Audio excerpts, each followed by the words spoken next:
Bonjour à toutes et à tous. Donc aujourd'hui, nous nous retrouvons autour d'une conférence intitulée Être directeur de théâtre, les secrets du métier, qui fait partie d'un cycle de conférences consacré au métier du théâtre et du spectacle.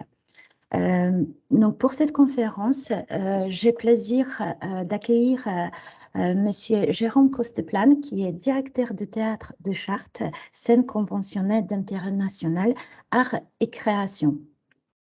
Donc, avant de donner la parole à Monsieur Costeplane, donc je vous rappelle quelques règles de cette conférence. Donc déjà, sachez que depuis fin février, nous proposons des cycles de conférences intitulés Instant métier regard de pro. Donc, vous pouvez vous inscrire sur ces conférences. Ils traitent les sujets. C'est des rencontres avec les professionnels dans différents secteurs professionnels. Cette conférence est enregistrée, donc vous pouvez également regarder un replay sur la plateforme où vous êtes inscrit ou sur les chaînes YouTube des services orientation. Donc, vos caméras sont éteintes et les micros également. Donc, si vous souhaitez poser des questions, vous avez pour ça le chat. Donc, c'est un petit bulle là-haut de votre écran. Donc, n'hésitez pas à poser vos questions dans le chat et au fur et à mesure des questions qui viennent. Donc, je vais les poser à Monsieur Costeplat. Donc, voilà, donc on va commencer. Donc, bonjour Monsieur Costeplane. Est-ce que vous pouvez vous présenter qui vous êtes, quel est votre métier, où vous exercez, et c'est quoi la structure? Très bien. Merci pour cette invitation, hein, d'abord. Merci à ceux qui sont présents et ceux qui nous verront ensuite. Écoutez, comme vous le disiez, je suis Jérôme Costeplane, je suis le directeur de la scène conventionnée du Théâtre de Chartres, qui est scène conventionnée art et création. C'est une appellation nationale qui délivrée par le ministère de la Culture et qui oriente sur certains champs d'activité, comme donc là, nous, la création. Il y en a une autre autour de la jeunesse et une autre autour de la notion de territoire. Donc moi, j'exerce à Chartres, qui se situe en Eure-et-Loire, dans un théâtre principalement, on va dire que son lieu de base, c'est le lieu théâtre de Chartres, avec un théâtre à l'italienne, dit à l'italienne, théâtre fin 19e, qui correspond à une deuxième phase de construction de théâtre de ce type. Donc, on va dire un théâtre très ancré dans l'imagerie populaire du théâtre, avec ses rideaux rouges, son beau lustre et ses cariatides.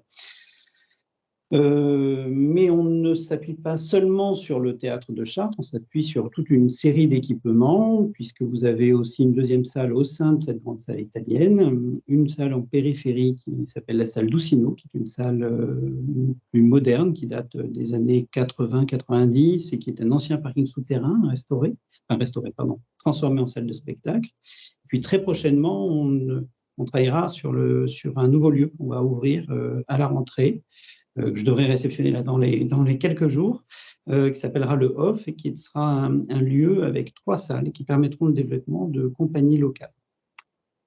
Donc ma structure fait plusieurs choses. Elle fait de la diffusion de spectacles, donc avec un cahier des charges qui est fixé par une série de financeurs, c'est-à-dire la ville de Chartres très majoritairement, l'État et la région.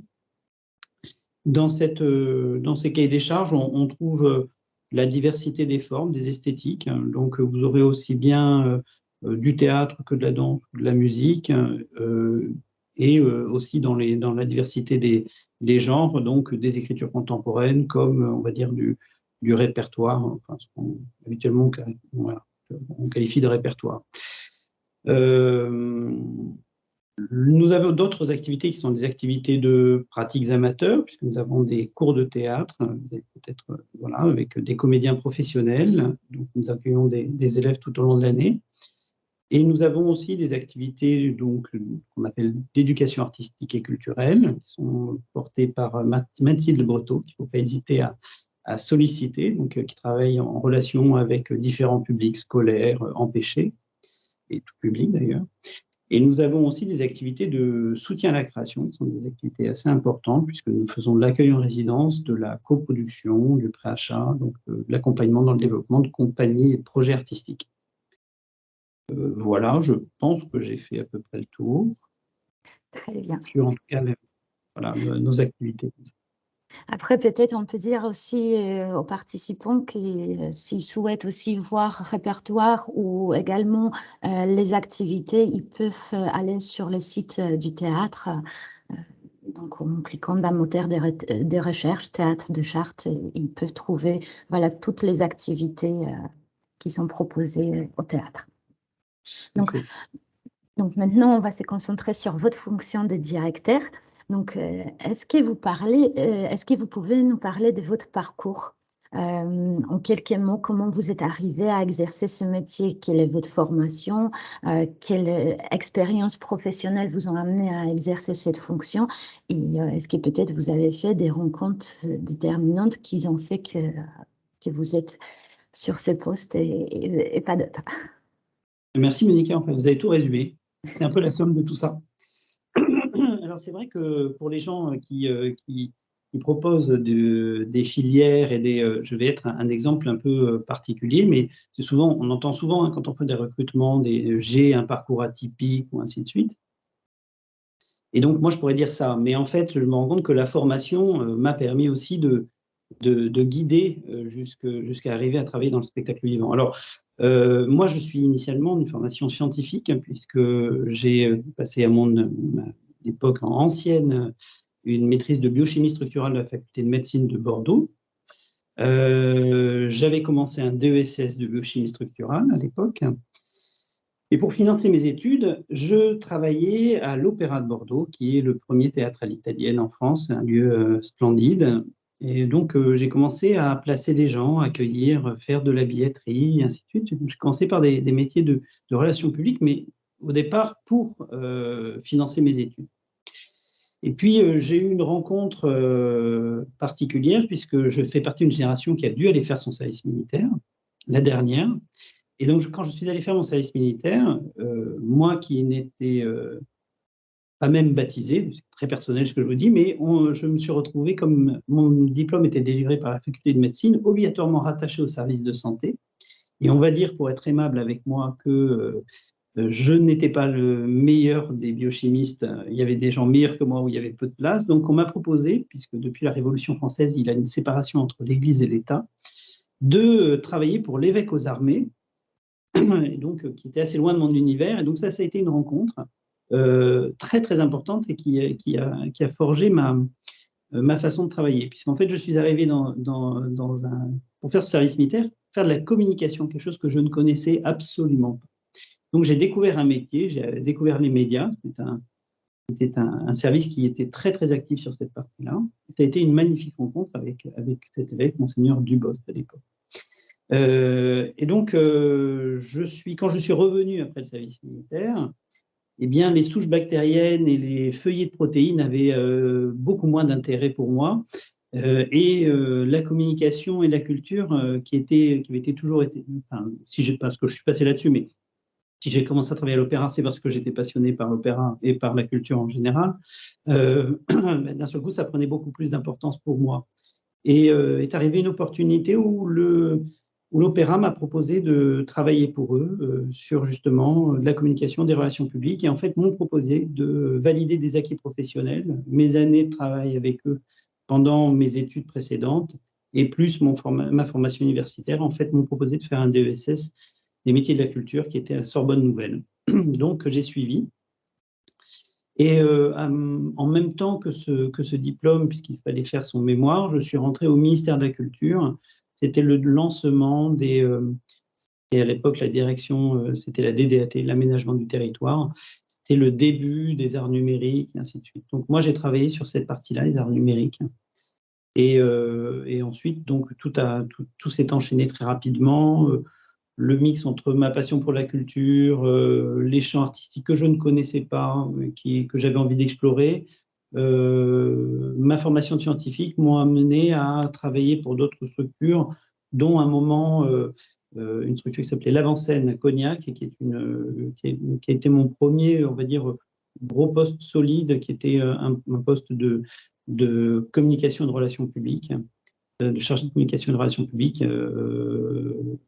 Donc voilà, ça a été ce qui était très très intéressant, parce que c'était un lieu là aussi où je ne connaissais pas initialement, qui était à chaque fois mon moteur, aller des endroits, des champs artistiques que où j'aurais eu le plaisir de découvrir, en fait. Et là, c'était les arts de la rue et de la piste, hein, qui étaient assez loin de mon univers. Et ça a été un moment passionnant avec un festival des arts de la rue. Donc voilà, première expérience vraiment très très importante, on va dire. Même si mes collègues du département d'études de prospective ministère s'y m'entendaient dire ça, mais on va dire que c'était une chose qui était vraiment dans la logique de structure vers laquelle j'allais aller. Puis ensuite, je suis rentré dans le théâtre de Chartres, comme directeur de la communication.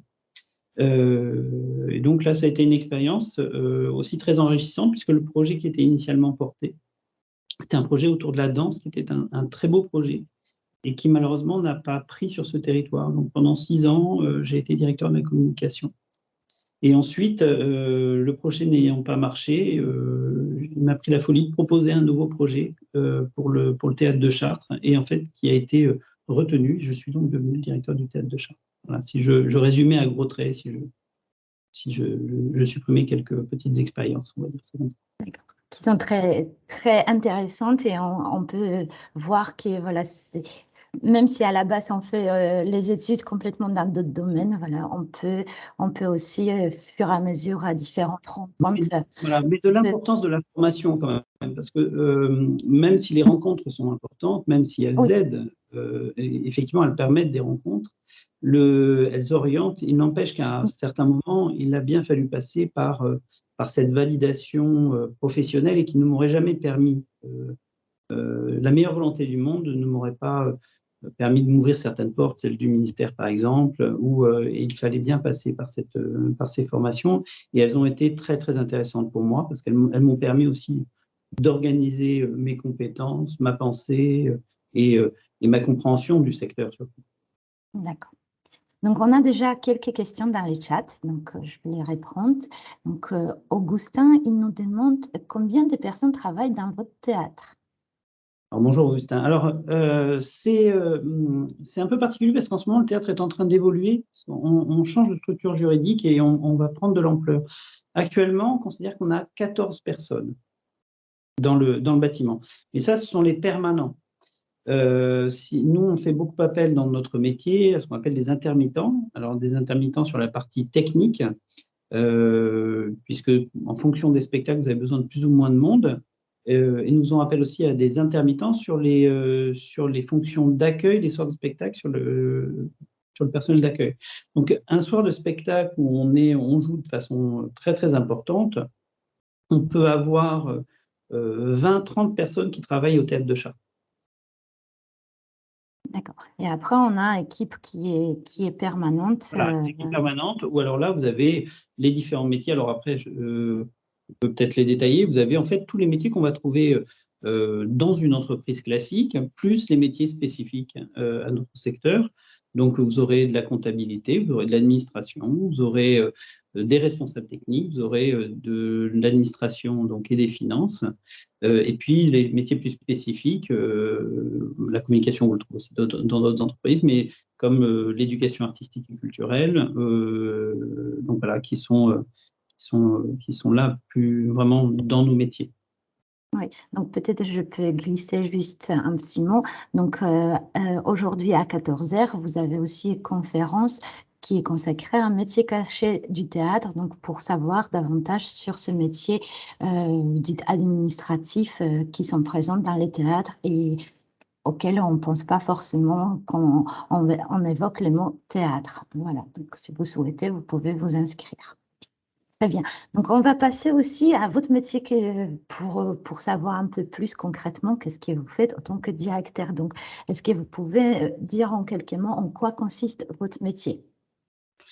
Alors, c'est du métier sur mesure, hein. Ça veut dire qu'il y a la théorie donc, sur l'intitulé qui serait être directeur de théâtre, qu'est-ce que c'est? Donc, je pourrais dire c'est comme un chef d'entreprise, hein, c'est diriger une entreprise, donc porter son projet, le défendre, Là, pour ce qui me concerne, il y a une dimension à la fois de direction d'équipement, on va dire avec les parties relations humaines, gestion courante, comme ça. Il y a la partie projet, donc projet artistique. Donc là, moi, je suis aussi le directeur artistique, d'une certaine façon, même si je ne suis pas artiste, hein, je ne suis pas créateur. Donc, je vais voir des spectacles. J'active mes réseaux pour trouver des spectacles. J'ai aussi une partie financière, puisque là, c'était un peu ma spécificité, c'est que une partie à laquelle je tenais, qui est la construction de budget, la recherche de financement et ainsi de suite.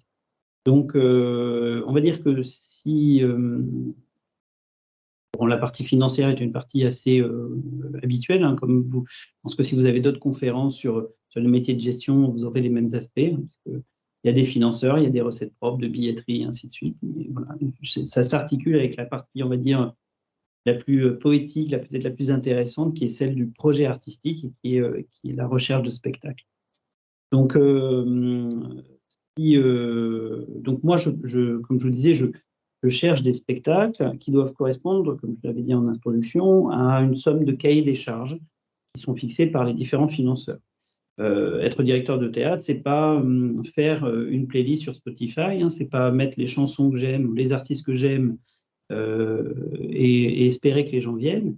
C'est véritablement trouver ce qui a du sens par rapport à aux demandes politiques, aux différentes demandes politiques, à la fois de la collectivité locale, de la région et de l'État. Et puis de trouver son articulation avec son territoire, trouver les publics. Voilà. Donc,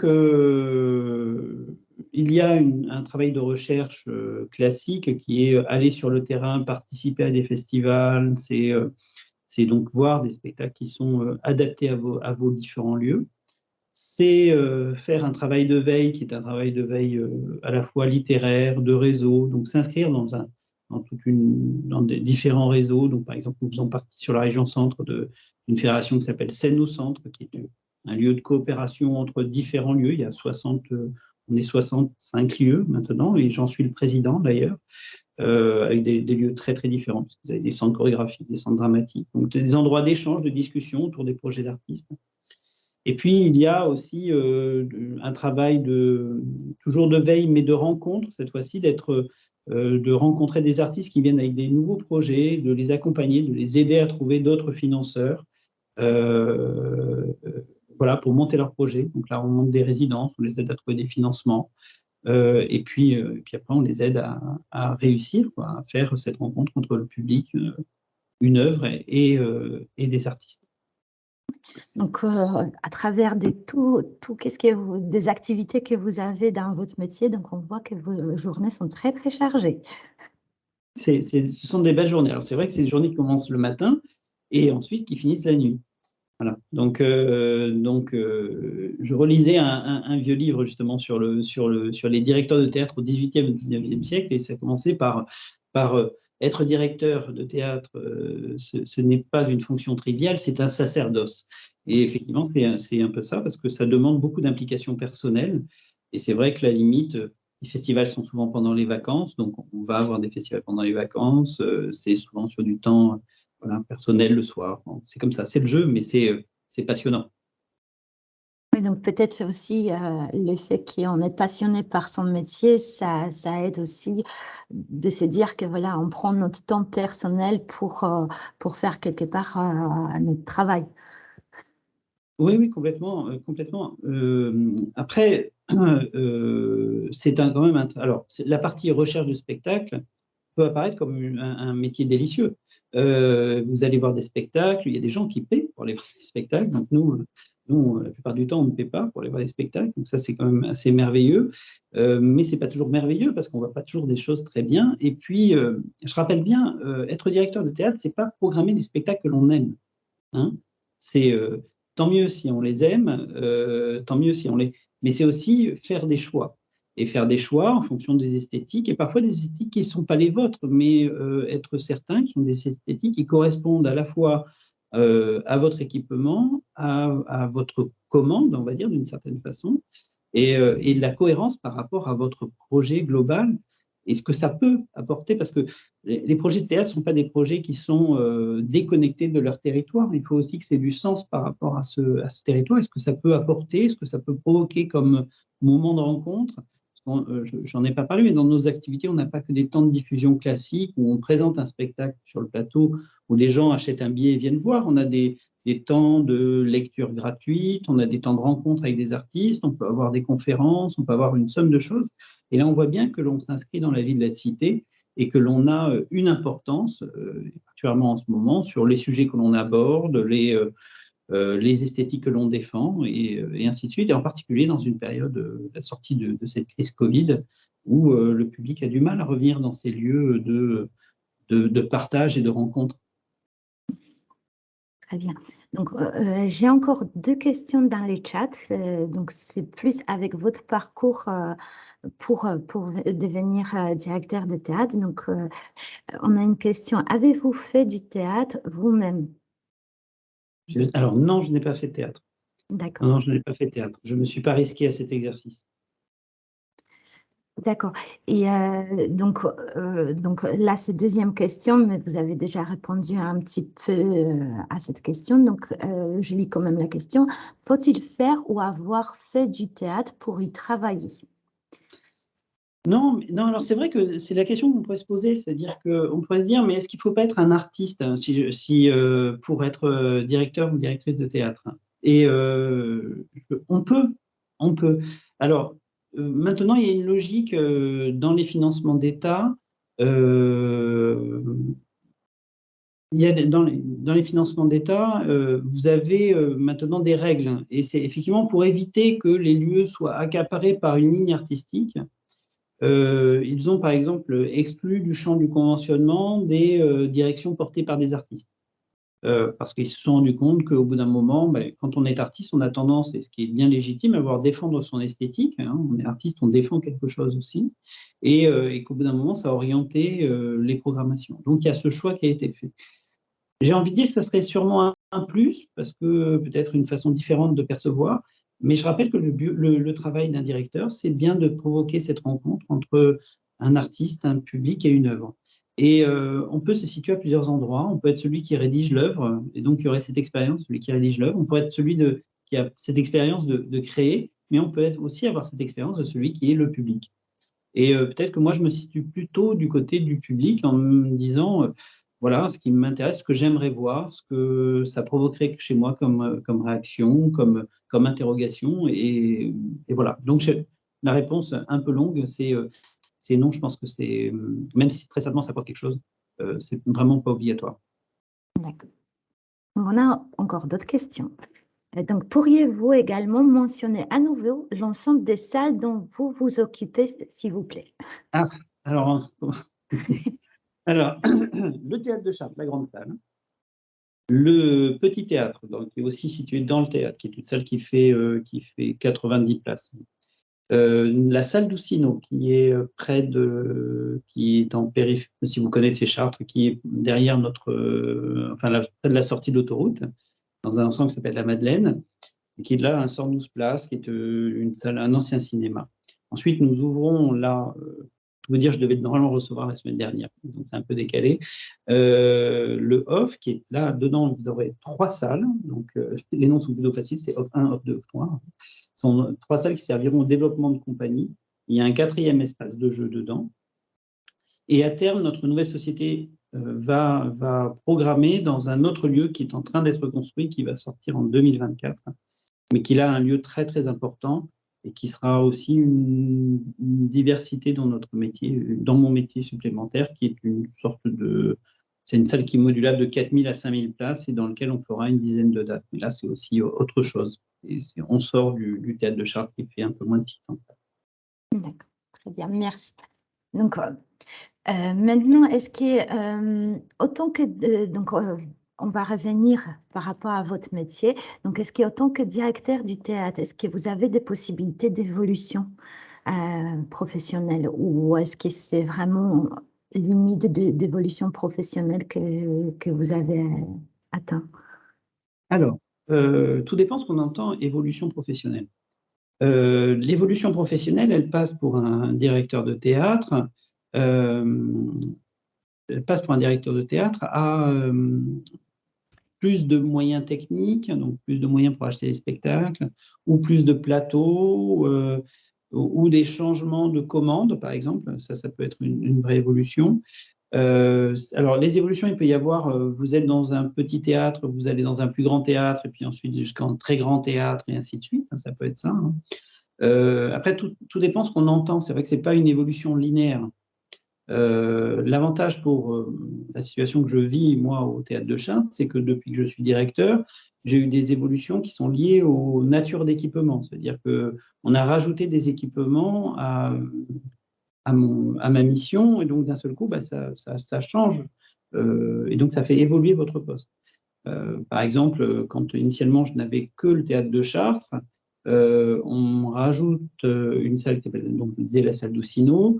La question qui se pose, c'est par exemple, qu'est-ce qu'on fait de cette salle-là? Qu'est-ce qu'on y fait comme type de programmation? Là, par exemple, on va essayer de travailler sur la partie musicale, donc ça va me forcer, moi, à travailler plus sur la programmation musicale, qui est une partie qu'on avait peut-être pas complètement explorée. Donc là, c'est comment est-ce qu'on travaille sur le développement d'artistes musicaux, comment est-ce qu'on voilà. Et donc on voit bien que là, c'est aussi une évolution de la fonction. Là, le cas particulier du théâtre de Chartres, c'est qu'effectivement, il va y avoir un gros changement. On passe de 2 salles à quasiment 7 salles. Là, c'est une vraie évolution. Et donc, même pour tout vous dire, mon terme fonctionnel change puisque je reste directeur du théâtre de Chartres, mais je deviens directeur général d'une société. Donc ça, c'est aussi une évolution. J'ai envie de dire que c'est aussi parfois une évolution par changement de lieu, et changement de poste. D'accord. Et donc là, ces premiers changements, est-ce que, par exemple, au niveau des termes d'évolution professionnelle, est-ce que vous pouvez aller, par exemple, dans d'autres structures, aller travailler au ministère ou... Alors, on peut tout faire. Hein. Ça veut dire que après, c'est en fonction de la demande. Et les directions de théâtre, souvent, vous postulez pour un théâtre. Il y a un poste qui est ouvert et puis vous écrivez un projet, vous proposez un projet. Et vous êtes retenu ou pas. Voilà, c'est pas, alors, vous avez des directeurs de théâtre qui sont fonctionnaires. C'est pas mon cas, c'est pas la règle. Voilà, vous avez différents statuts. Donc l'évolution, elle se fait comme ça. D'accord. Donc, d'autres questions. Donc, vous avez parlé beaucoup, voilà, de votre métier. Est-ce que vous pouvez dire quelles sont, selon vous, là où les principales qualités, les compétences pour faire votre métier? Les principales qualités, qualité, compétences. Alors, c'est deux choses différentes. Qualité, je pense qu'il faut pas beaucoup dormir. Non, je pense alors, tout dépend où on se situe comme profil de direction. Je pense que quand on est, par exemple, sur ma partie, je pense qu'il faut être capable d'avoir une grande capacité de travail. Je pense que ça demande effectivement beaucoup de, voilà. Je pense que c'est en termes de compétences, c'est sur les compétences, au-delà des compétences juste financières, puisque moi j'ai aussi une compétence sur ce champ-là, puisque j'ai pris quand même cette responsabilité-là. Il y a des compétences qui sont liées à l'artistique et à la connaissance du champ artistique. C'est pour ça que les formations qui sont non pas celles d'artistes, mais qui seraient celles qui vous formeraient votre regard artistique et votre connaissance du monde culturel, des choses qui sont très importantes. Donc, il y a des compétences sur cette partie-là. C'est important de savoir où se situe tel artiste ou pas. Ça veut dire que c'est un peu désolant si jamais d'un seul coup vous mettez à soutenir un artiste en création en ayant le sentiment que c'est hyper innovant, alors qu'en fait, on est sur une esthétique qui a été déjà vue et revue, et donc sur lequel vous aurez du mal à trouver d'autres partenaires, et ainsi de suite. Donc, il y a ces compétences-là. Après, j'ai envie de dire, il y a des compétences qui sont celles qui sont liées à toute direction de management des équipes, mais ça, savoir est-ce que j'ai cette qualité-là, s'il y a certains de mes salariés qui sont là, ça les ferait peut-être un peu sourire, savoir si c'est un peu le défaut de la fonction qui est la mienne, ça veut dire que on a énormément de travail, donc parfois on délègue des responsabilités de management des équipes. quand on a des équipes solides. On est en cours de construction. Donc voilà, j'ai envie de dire du courage, une grosse capacité de travail. Je pense que la question de la sensibilité sur les qualités est quelque chose d'assez important. C'est-à-dire que être sensible à plusieurs esthétiques aussi, ça, je pense que c'est vraiment fondamental parce qu'il ne faut pas, en tout cas sur une scène pluridisciplinaire comme la nôtre, s'enfermer dans des genres parce que le public est tellement différent et lui ne s'enferme pas puisque sa volonté, c'est aussi de se promener entre les différents genres. Voilà, je pense que ça, c'est aussi important. Très bien. Donc, pour un peu faciliter voilà, les personnes qui nous écoutent, s'ils ont envie voilà, d'aller vers ce métier du théâtre, travailler au sein du théâtre ou dans le domaine du spectacle, et peut-être aussi ils ont aspiration de devenir directeur de théâtre, qu'est-ce que vous pouvez conseiller à ces personnes pour accéder à votre métier ou au moins commencer voilà, dans l'univers du théâtre pour travailler et pour exercer? Je pense qu'il faut se choisir un secteur. C'est-à-dire qu'on voit en fait que dans les directions, il y a différentes couleurs. C'est-à-dire que vous avez des gens qui sont plutôt administratifs, des gens qui sont plutôt communicants et des gens qui sont plutôt artistes. Donc je pense qu'il faut choisir un secteur sur lequel on va se concentrer. C'est-à-dire qu'on décide de rentrer par la filière d'administration, on décide de rentrer par... Donc après, si par exemple vous êtes intéressé par la communication, toutes les formations de communication peuvent vous mener à un théâtre. Ce qui est bien, c'est de garder d'abord un intérêt pour l'objet que vous travaillez, mais ça j'ai envie de vous dire, c'est ce qu'on trouvera pour tous les métiers. C'est-à-dire que la personne qui vous dira on communique de la même façon sur n'importe quel objet, il faut qu'il reprenne toute sa formation parce qu'on sait très bien qu'il y a des particularités. Donc, quelqu'un qui voudrait travailler par la communication, qu'il s'intéresse à la culture, qui reste très, très consommateur consommateur, c'est pas très bon mot, mais très attiré par la culture, qu'il pratique s'il veut, qu'il aille voir, qu'il aille dans les différentes salles de spectacle, qu'il ouvre son champ de compétences au maximum et qu'il fasse de la communication, il n'aura aucun problème. C'est qu'il ait une formation solide, par contre, c'est vraiment important parce que ces dernières années, c'est une nouvelle génération qui sont arrivées sur le marché du travail, sont des gens très, très formés. Mais je vous en conjure qu'ils gardent la passion du spectacle. Voilà. Ça, c'est vraiment quelque chose de très, très important pour nous. Donc, si ensuite vous êtes plutôt artiste et que vous pratiquez, vous pouvez passer par ce champ-là, vous pouvez passer par le champ de l'action culturelle aussi, si vous êtes très intéressé par cette partie-là. Vous pouvez aussi passer par le travail en compagnie, qui peut être aussi une très bonne expérience de terrain. La question des chargés de diffusion, par exemple, c'est un métier très, très dur, mais aussi très formateur pour les compagnies. Donc, on peut rentrer aussi dans des compagnies. Compagnies, on sent toujours tendance à voir l'artiste comme étant quelque chose d'assez poétique, hein, mais c'est aussi une petite entreprise qui embauche aussi beaucoup. Et puis, donc, je vous disais, la partie financière, écoutez, il faut être de bons administrateurs, rompus aux techniques comptables et construction de budget. Et puis, effectivement, si vous avez de l'intérêt pour l'objet culturel, d'un seul coup, on voit bien qu'on peut relier les choses. Très bien. Donc, je vois que le temps avance, donc j'ai encore 2 questions à vous poser. Donc, pour conclure, est-ce que vous pouvez sélectionner 3 mots qui définissent votre métier selon vous? Donc, ouais, c'est ce que vous me disiez tout à l'heure. En fait, la question de la passion, de la sensibilité, c'est quelque chose de vraiment important. Je pense être passionné par la culture, c'est fondamental pour moi. La question de la rigueur, c'est aussi quelque chose de très, très important pour ce métier-là, parce que sinon, on s'y perd. La construction d'une saison, c'est quelque chose de compliqué. Et quand je vois que je manque un peu de rigueur, d'un seul coup, je vois que ça a des conséquences très, très importantes sur la totalité. Et puis, la rencontre.